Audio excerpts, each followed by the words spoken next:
In this video, we will go through 7 ways to balance your free time with your university studies. What's up, guys, and welcome back to the channel. If this is the first time we're meeting, my name is Oliver and I'm a master's student in economics at Aalto University in Finland. And on this channel, we talk about education and early career development, specifically here in Finland. So if you're new here, do consider subscribing. Before we jump into today's topic, let me thank Aalto University for also sponsoring this video. I've done both my bachelor's and master's degrees at Aalto University, and I really cannot recommend enough that you apply to Aalto in the next application period. More information about studying at Aalto through the links in the description box below. Also, just before we jump into the first tip, let me say this. No, this is not a video about scheduling and organizing your school. Rather, this is a video about what kind of things you can do on top of your school that will help you de-stress and find balance between studying and free time. So, the first tip on this list is to volunteer at some of the many student organizations at your university. Volunteering in student clubs, guilds, or just single events is in the heart of Finnish student culture, and it is a great way to balance your studies. So, while the word volunteering might sound a bit like work, and by the way, some of it actually is, the majority of time spent volunteering actually means just hanging out with great people, doing a bunch of cool stuff for fun. For example, I've personally been a member of a skydiving club as well as an adventure sports club. So even though some of the volunteering has been work, aka organizing skydiving courses and multi-sport events for other people, I also got to participate in these myself. Plus, I got to meet a bunch of really awesome students from a bunch of different universities, and I've since become a very good friends with many of them. Next up, while you are staying in Finland, do make sure to travel as much as possible. Not only should you travel inside of Finland, for example, in Lapland and in the Lake Country, but I also recommend that you try to see as much of the other Nordic countries and Europe as you can. Traveling is a great way to balance your studies, as it can easily take your mind out of school. And do keep in mind that traveling as a university student in Europe is very cheap. Not only can you get cheap train and airline tickets to travel across Europe, but you can also enjoy a bunch of international student benefits as long as you have a valid international student card. As a tip for anyone who is planning to travel whilst studying in Finland, do keep in mind that many student organizations arrange trips both inside Finland as well as abroad, and these trips are usually extremely cheap compared to anything you could do on your own. Some classic examples are hiking in Lapland, skiing trips to the Alps, or sailing in the Mediterranean. If you are interested in finding out which organizations do these trips in your university, make sure to ask your tutor about this during orientation week. So the third thing to help you balance your studies is simply keeping good care of your health by doing sports. We're all adults here, and every one of us should already know the benefits of exercising, and I really don't want to go too deep into this. However, what I do want to say is that doing regular exercises, whether it means going for a long walk, hitting the gym, playing football or badminton with a friend, or just doing some push-ups at home, regular exercise not only keeps your mind fresh, but it is also crucial for keeping your body in shape, especially in the modern working environment where it is completely normal to work 8 to 10 hour days, where you spend most of the day sitting down at a computer. There are a myriad of studies showing the negative impacts of the modern sedentary lifestyle, and doing regular exercise helps you negate those negative effects in the long term.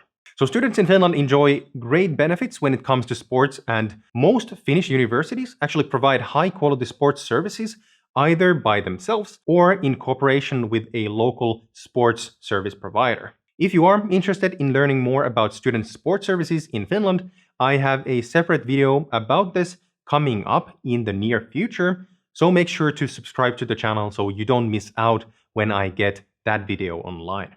Alright, so the fourth tip for balancing your free time and studies is a very simple one, and it is to find a new hobby. So it doesn't matter if that means learning a new skill like coding or photography, or perhaps just starting a new sport like bouldering or maybe golfing. Finding a new hobby is a powerful way of getting your mind out of school and just focusing on something completely different for a moment, just a couple of times a week.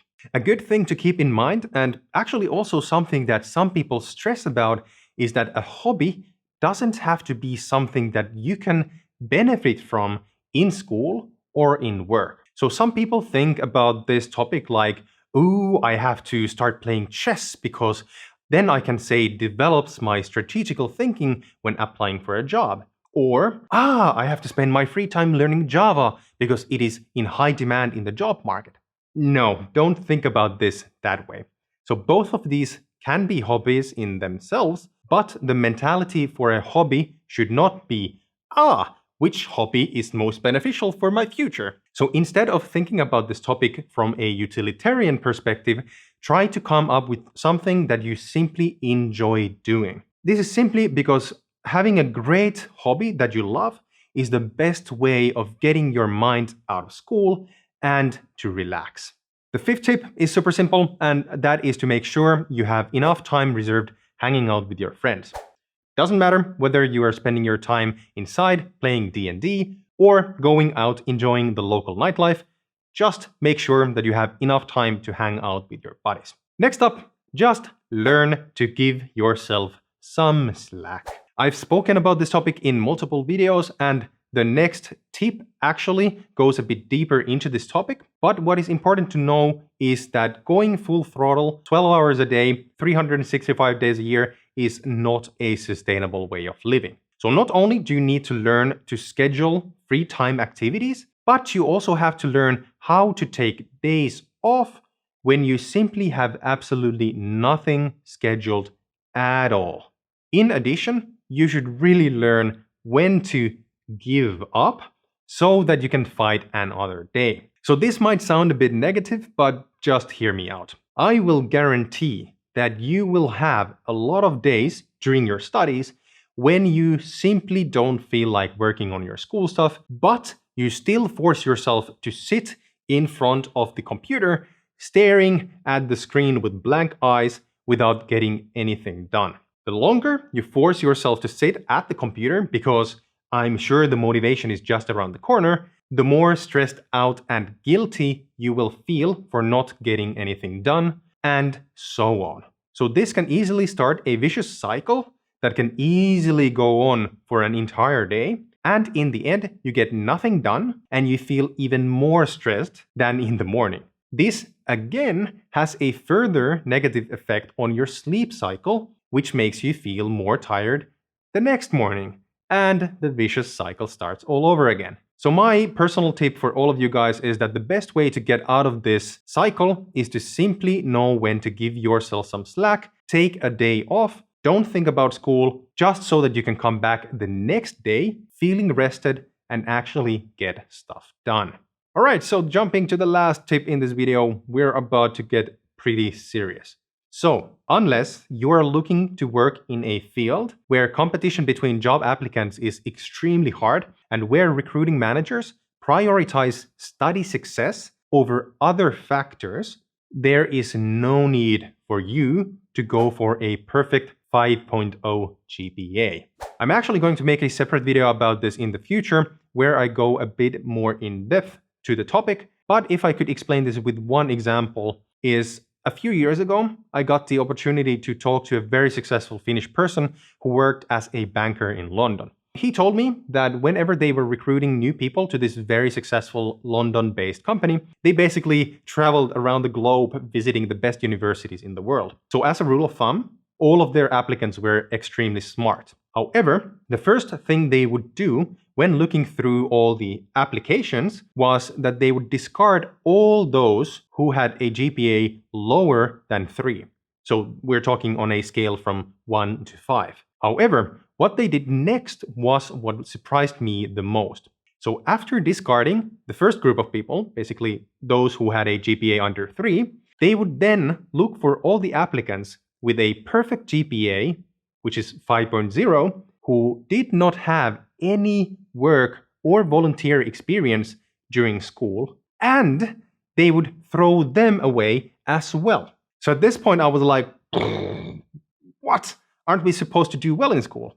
The answer to this question is what taught me so much. So this very successful banker, who again was used to recruiting from Ivy League schools, told me that the reason they never interview people with a perfect GPA is because the majority of these people do not pass their exams with perfect scores in the first try. Instead, many of them retook exams time and time again just to get a perfect GPA on paper. Also, many of these people would sit in the library 24/7 without doing anything else with their lives. This person told me that people like this actually often do not survive in the hard working conditions where there are no do-overs. So the lesson here is that you have to learn how to fail, and that there is no such thing as absolute perfection. This is why having a few bad grades among your generally good grades doesn't make any impact to your career prospects whatsoever. So one more thing that he added on top of this was that if he had two otherwise identical job applicants, again with overall good marks, he would always recruit that person who had done some volunteer work. This was because he saw that people who were willing to spend some of their own time volunteering, aka working for free for someone else's benefit, shows that that person is willing to make sacrifices even if they aren't always for his or her own benefit. So of course, this is something that not all employers think, but the lesson here is that chasing a perfect GPA might not actually help you with your career, but rather it can actually hurt you if chasing it means that you don't have time to do anything else with your time. Anyways, I know we got quite deep here, and these were just some of my personal tips for balancing free time with your studies based on my personal experience. I'm sure that many people disagree with me, and I'd actually like to hear what you think of this topic in the comments below. So let's have a discussion. Anyways, that is it for this video.